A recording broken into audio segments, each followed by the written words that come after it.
Caminando tras las sendas de Jesús. El día de hoy nos vamos a ubicar en Jerusalén.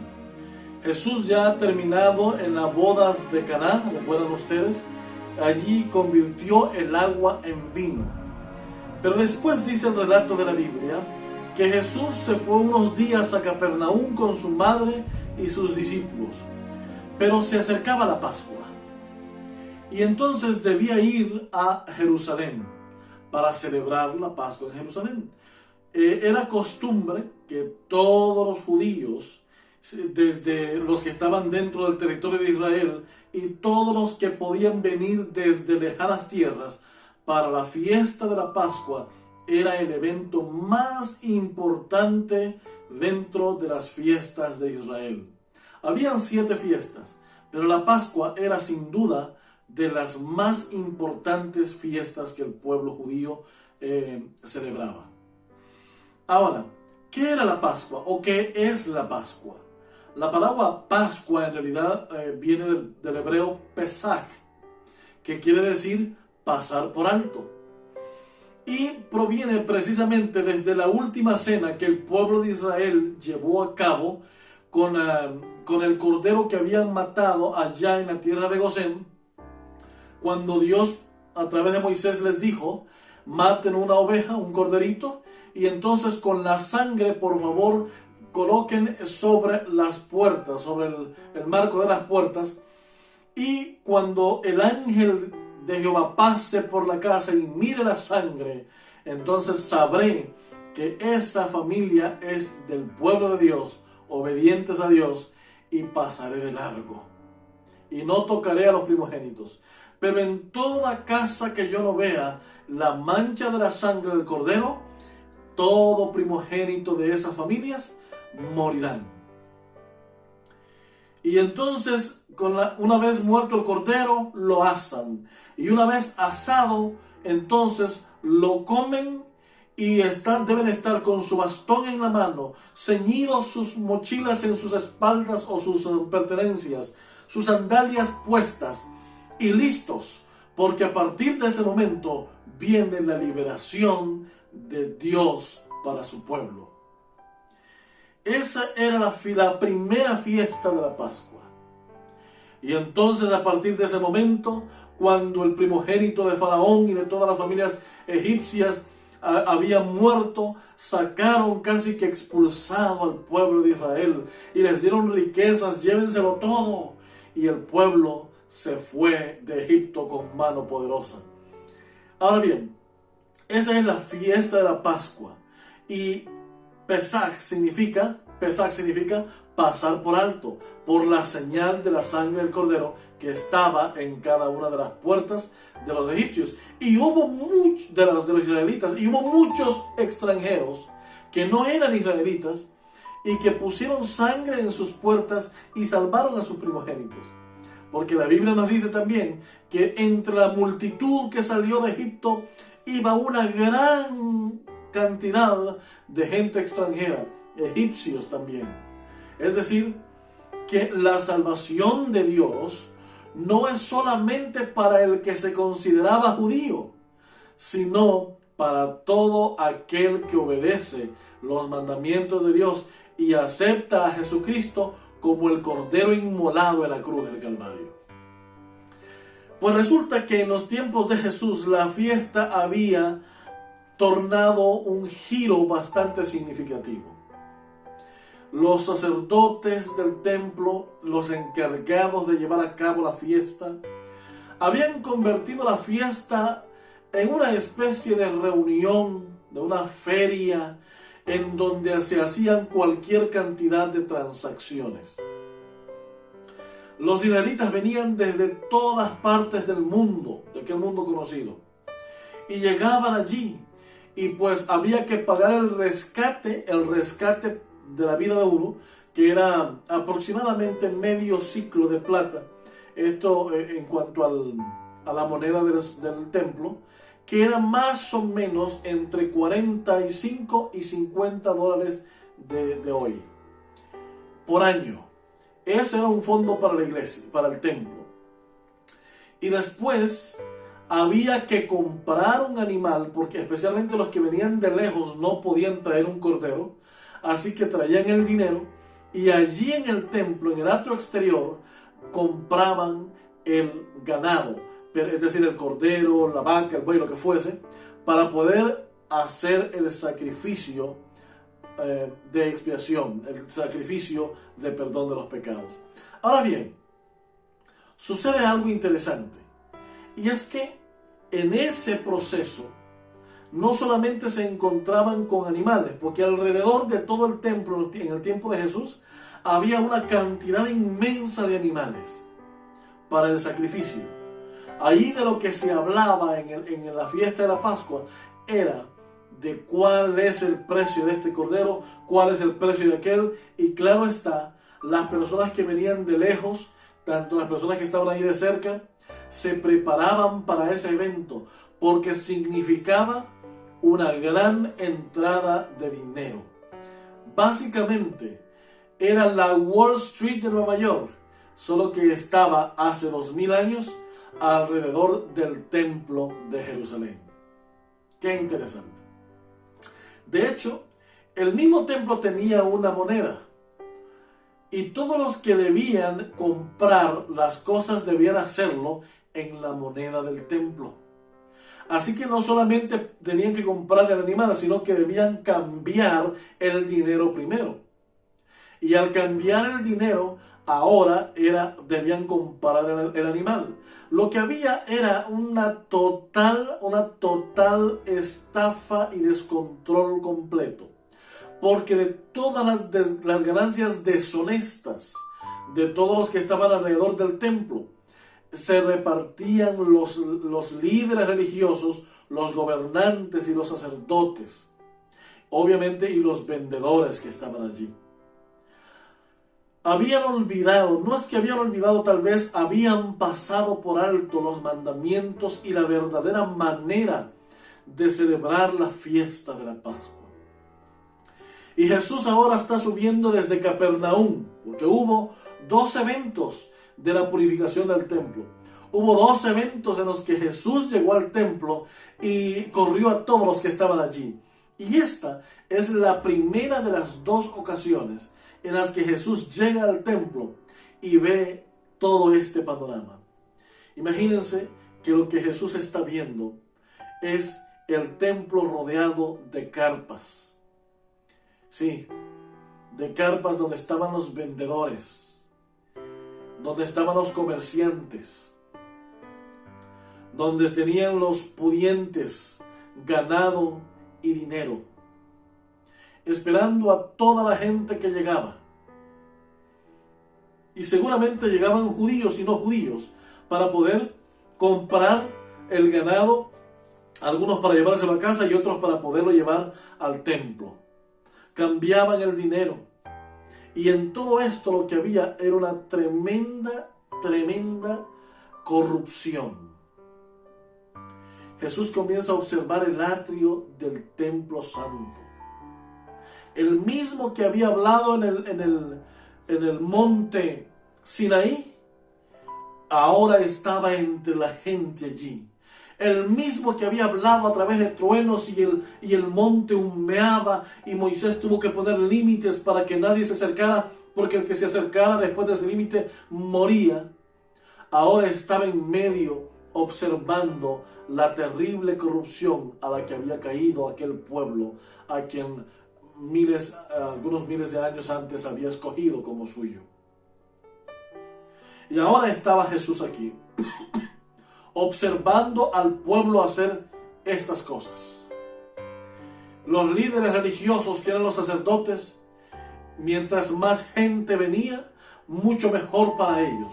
Mientras más compras y ventas se realizaban, era mucho mejor para ellos. Se habían enriquecido a costas de los pobres de que llegaban al templo. Los pobres no tenían lugar en el templo. Estaban marginados y muy lejos porque no tenían dinero ni para pagar su rescate, ni siquiera también para comprar un cordero y ofrecerlo al Señor como Pascua. Y ahora Jesús entra al templo. Imaginemos a Jesús por un momento caminando por las escalinatas y observando todo esto. Claro que Jesús en un momento se siente enojado, se siente confuso, se siente desprestigiado, se siente defraudado por un pueblo a quien él había rescatado. Ahora lo tenía y lo idolatraba por medio de las monedas y de los animales que habían allí.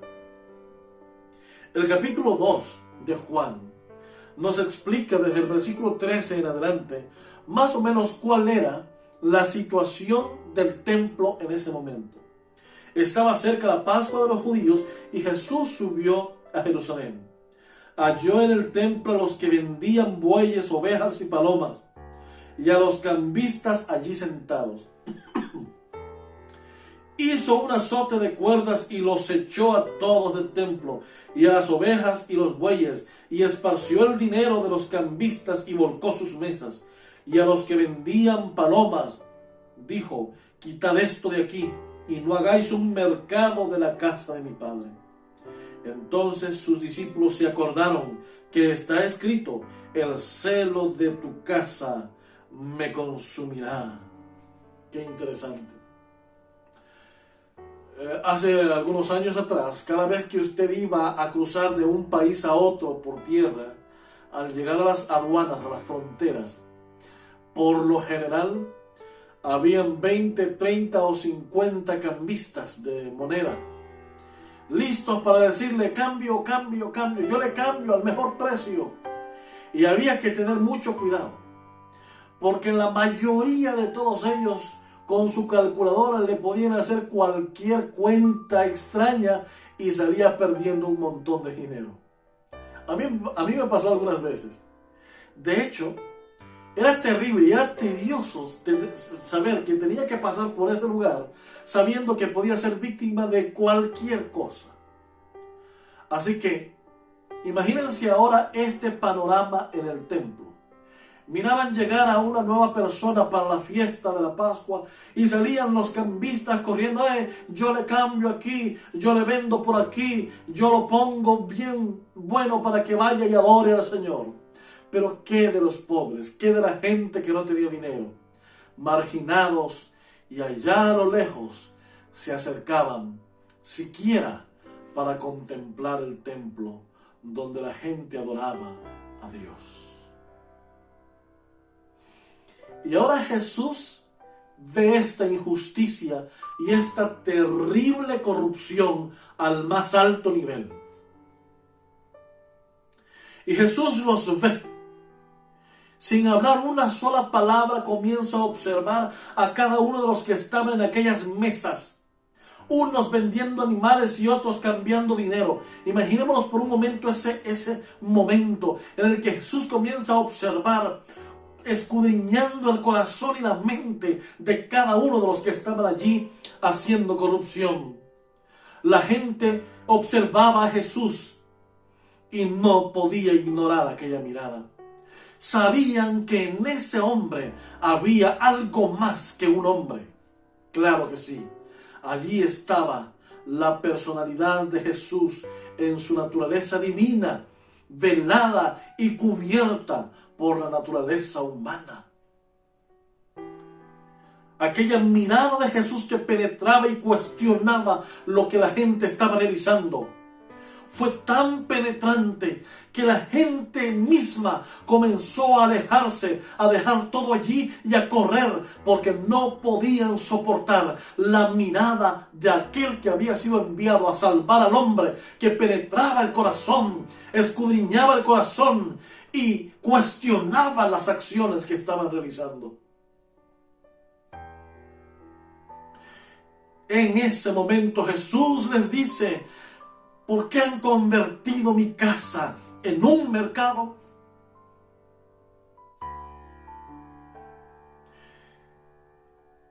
Los sacerdotes y los príncipes mismos salían corriendo hacia sus casas,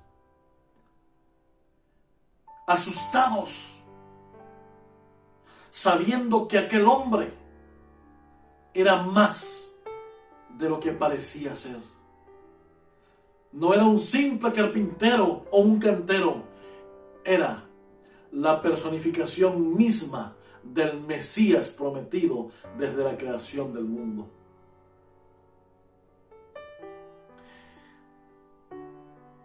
Este debe ser un ejemplo especial que nos debe recordar a cada uno de nosotros que cuando vamos al templo a orar, que cuando vamos a nuestra iglesia, que cuando lo hacemos en nuestra casa, es un momento especial de comunión con Dios y que nada debe interferir con esa adoración que estamos realizando. Mis queridos amigos, la vez pasada, a mí me gusta mucho que cuando viajo paso por desapercibido.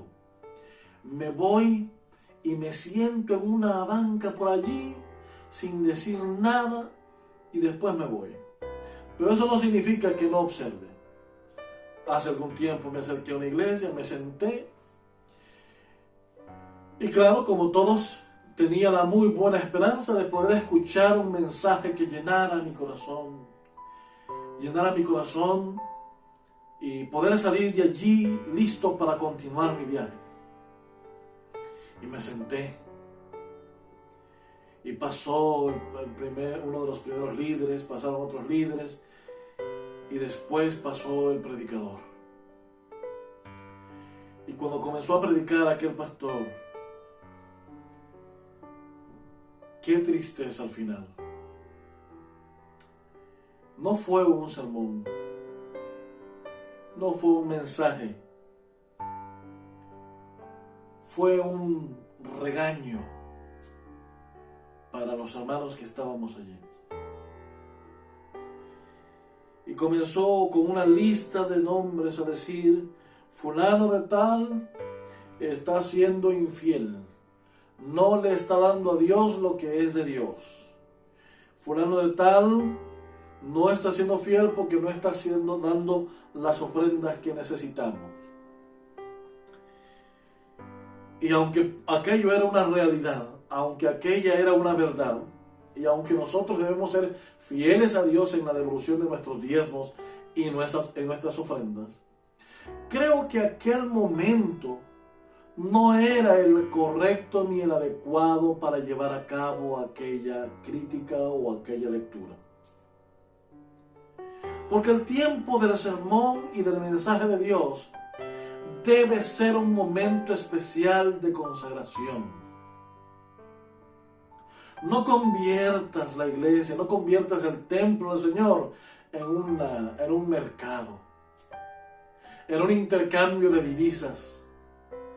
No conviertas el templo del Señor en cualquier cosa.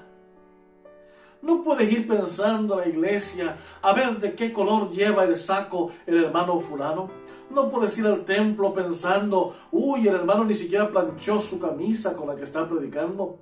No puedes ir a la iglesia pensando: uy, la hermana cómo me ha visto de mal el día de hoy, cómo me critica. No puedes ir al templo a usar mecanismos triviales. No puedes ir al templo a acusar a quienes están allí. La única razón por la que debemos ir al templo debe ser la de orar y entregar nuestra vida en adoración a nuestro amado Salvador Cristo Jesús. Cualquier otra razón y cualquier otro objetivo está completamente fuera del propósito de Dios. Que en la iglesia debemos hablarles a los hermanos para que sean fieles en la devolución de los diezmos y las ofrendas. Sí, mis amados hermanos, pero no es ese el momento especial para hacerlo. Para eso hay un evento que la iglesia siempre maneja que se llama reunión administrativa, donde todos los hermanos bautizados de la iglesia están presentes y donde se pueden hablar de estas cosas. Pero cuando estamos en un momento de adoración, donde han llegado personas que nunca habían ido a un templo, donde hay personas que están estudiando la Biblia para poder encontrar una salida a su situación. Cuando hay personas que están vulnerables, que lo que quieren es escuchar un mensaje de esperanza para su corazón y encontrarse con un tema financiero en la iglesia, en realidad debilita la razón y el propósito de Dios para la existencia de la iglesia. Jesús lo hizo muy rápidamente aquí. Dejó en claro que el templo es templo del Señor, es casa de Dios, es lugar para adorar, no para ir a hablar de negocios, no para ir a ver cuánto dinero tiene el hermano en la cuenta y cuánto no, o cuánto es la deuda del hermano, cuánto no, qué tan bonita es la casa del hermano y qué tan fea es. No, el templo de la iglesia, el templo es para que vayamos y adoremos al Señor. ¿Y saben qué es lo más hermoso? Que nuestro cuerpo es templo y morada del Espíritu Santo. Eso significa que en nuestra mente debemos procurar tener pensamientos dignos, acciones dignas que representen a nuestro amado Salvador. En nuestra vida deben haber momentos de adoración permanente, una constante oración a Dios. Y cuando hagamos de nuestra vida momentos de pensamiento, de reflexión y adoración a Dios, nuestra vida será diferente y en nuestra vida habremos albergado la presencia de Jesús completamente. Por eso, yo te hago un llamado a ti en esta hora, para que te acerques a Cristo Jesús y te entregues completamente a Él sin reservas. Porque cuando hagamos de nuestra vida el lugar predilecto del Espíritu Santo para que nos guíe, para que nos hable, para que nos recuerde lo que hemos estudiado de la Biblia, entonces encontraremos que cuando vamos al templo de la iglesia, vamos a adorar al Rey de Reyes y Señor de Señores. Hoy Jesús, así como purificó aquel día el templo en el día de la Pascua, asimismo el Señor quiere purificar nuestra vida. Él quiere que así como los israelitas en Egipto pintaron su umbral de la puerta con sangre de un cordero que representaba a Jesús, así también nosotros tiñamos nuestra vida de la sangre de Cristo Jesús que derramó por nosotros. Que así como su sangre representaba salvación y todo el que tenía en su puerta sangre pasó por alto y no fue afectado, así que el pecado no entre en nuestra vida porque estamos con la poderosa presencia del Espíritu Santo y de los ángeles del Señor. Mis amados hermanos, es momento de purificar nuestras vidas por la gracia de Cristo. Es momento de poder abrir nuestra vida y que Jesús entre. Es momento de un reavivamiento y una reforma integral en nuestra vida y en nuestra iglesia. Es momento de prepararnos para ese encuentro glorioso con nuestro amado Salvador. Te quiero invitar ahora para que le digas a Jesús: aquí estoy, mi Jesús. Quiero abrir mi corazón y mi vida. Quiero que entres en mí, que purifiques mi vida y que me ayudes a estar listo para cuando llegue ese momento especial, levante mis manos y te diga: te hemos esperado y tú nos salvarás. Que Dios te bendiga, mi querido hermano, y te espero ver en el siguiente estudio. Hasta entonces.